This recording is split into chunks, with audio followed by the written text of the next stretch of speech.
I've been in the real estate business for about 35 years.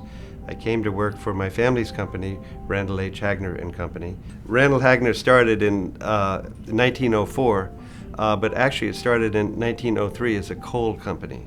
So they knew the city. They had relationships, they knew the city, they knew their customers, they knew who was moving, who was doing this and who was doing that. And it was probably a very nice way to start a real estate company. It's really interesting. The history of our association here in DC starts all the way back in 1912 when Samuel Thorpe, who was the head of the National Association of Real Estate Exchanges, came to Washington and paid a visit to Herbert Shannon, who was one of the prominent brokers of Washington at that time.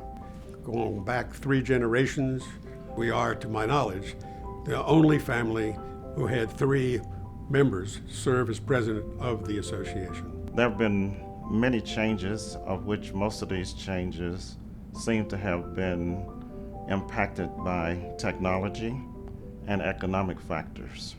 I think today we see a much more fast-paced environment.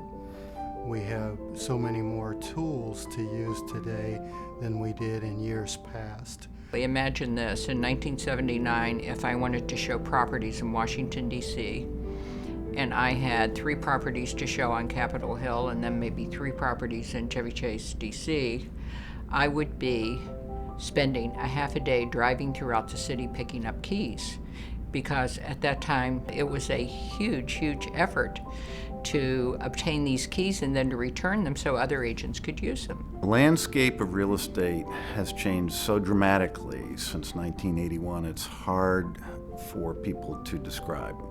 If you were to look at some of the areas of the Washington market that are now being developed and are occupied by folks who are moved in, it's hard to believe that that's happening, both on the commercial and residential side. In the beginning, it was really all men, a business thing, and it was all men. And then women got into the sales of real estate. I worked for my aunt, who succeeded my grandfather in that business. She was the first black to be offered the opportunity to join the association. Things sort of opened up in the 60s for minorities in the city, I would think. The DC Association leadership is much more reflective of our entire membership. The advocacy that the consumer expects from a real estate agent is at a higher level, and the laws are more consumer friendly, and therefore realtors need to be much more aware of the laws. The paperwork is much more onerous, and a realtor just needs to be much more knowledgeable than they used to be. Today, the buyer comes to the business to where they're ready to buy, so well educated because they go online and they know financing, they know neighborhoods, they know schools, they know architecture, and they basically are already well around the curve when you meet with them.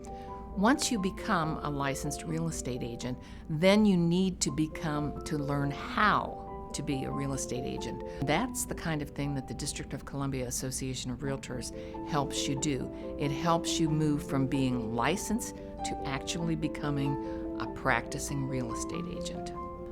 Realtors of today get extraordinary training. The classes that we take are geared toward the marketplace, toward protecting the rights of consumers, towards treating each other fairly. Our ethics is a very big topic in real estate. It's most important to us. It's basically the core of our profession. One thing realtors can always count on is for DCAR to promote the legislative advocacy of realtors, in promoting legislation that protects homeowners, in promoting legislation that enables a real estate transaction to happen quickly, in promoting an environment where business people want to own property and create places for lower income people to live. There are just so many ways that DCAR has promoted home ownership and the business of real estate in Washington. One of the most terrific aspects about the old Washington, D.C. Association of Realtors is that we now have a regional concept. We're now electronic, forms are electronic, signatures are electronic.